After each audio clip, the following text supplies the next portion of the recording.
요즘 산업안전기사 따면 취업 잘 된다는 이야기가 정말 많습니다. 근데 현실은 생각보다 조금 다릅니다. 분명 수요는 늘고 있습니다. 근데 반대로 자격증 취득하는 사람도 정말 많아졌습니다. 그래서 많은 분들이 이런 생각을 합니다. 산업안전기사만 따면 바로 취업되는 거 아닌지. 하지만 실제 취업 시장은 그렇게 단순하지는 않습니다.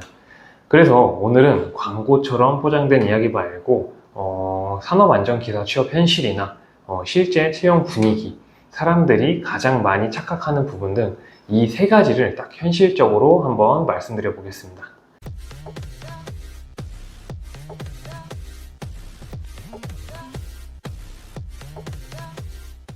첫 번째, 산업안전기사 수요는 실제로 늘었습니다. 이것은 팩트입니다. 특히 중대재해처벌법 이후로 기업들이 안전관리를 굉장히 중요하게 보기 시작했습니다.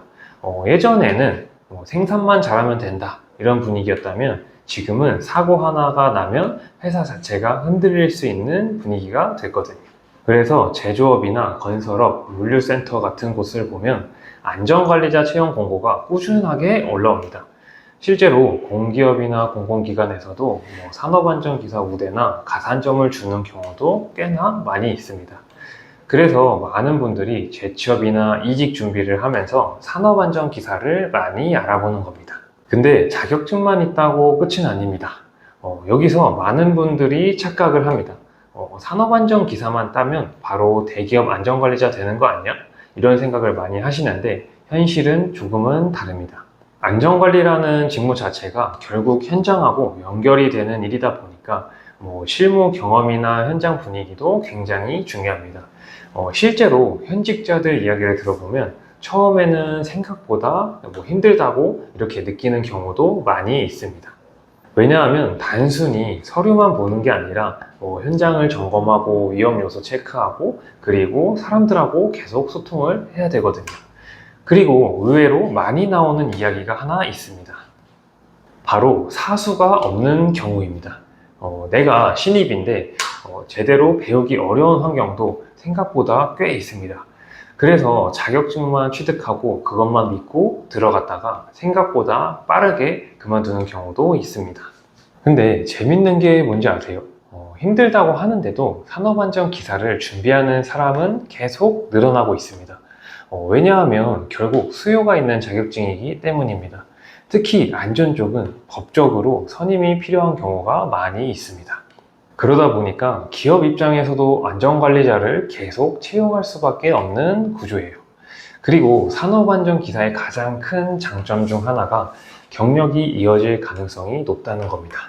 실제로 처음에는 경력 쌓는 느낌으로 시작하시는 분들도 많지만 현장 경험이 붙기 시작하면 급여 차이도 꽤 커집니다.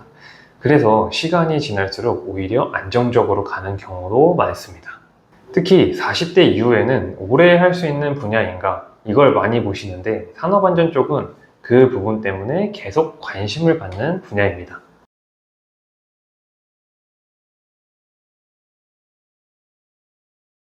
그리고 마지막으로 많은 분들이 제일 놓치는 부분은 바로 응시 자격입니다. 특히 고졸이나 비전공자는 바로 산업안전기사 시험을 못 보는 경우가 많습니다. 근데 이걸 모르고 무작정 공부부터 시작하시는 분들도 생각보다 많이 있습니다. 그래서 대부분은 학점은행제 혹은 관련 경력 혹은 산업기사 경유 이런 방식으로 응시 자격부터 준비하게 됩니다. 특히 고졸이나 비전공자는 준비 방법 자체가 완전히 달라질 수 있기 때문에 이 부분은 진짜 방향 잘 잡고 시작을 하셔야 됩니다. 마지막으로 정리를 하자면 산업안전기사는 분명 수요가 있는 자격증입니다. 근데 자격증만 따면 끝나는 이런 자격증은 절대 아닙니다. 현실적으로는 경력이나 현장 적응, 방향 설정까지 같이 가야 되는 분야에 가깝습니다. 그래서 단순히 따면 되겠지 보다는 내 상황에서 현실적으로 가능한지 그리고 어떤 방향으로 준비를 해야 되는지 이걸 같이 보는 게 굉장히 중요합니다. 특히 고졸이나 비전공자는 시작 방식에 따라 기간 차이도 꽤 커질 수 있기 때문에 무작정 시작하기보다는 방향부터 제대로 잡고 준비하시는 걸 추천드립니다.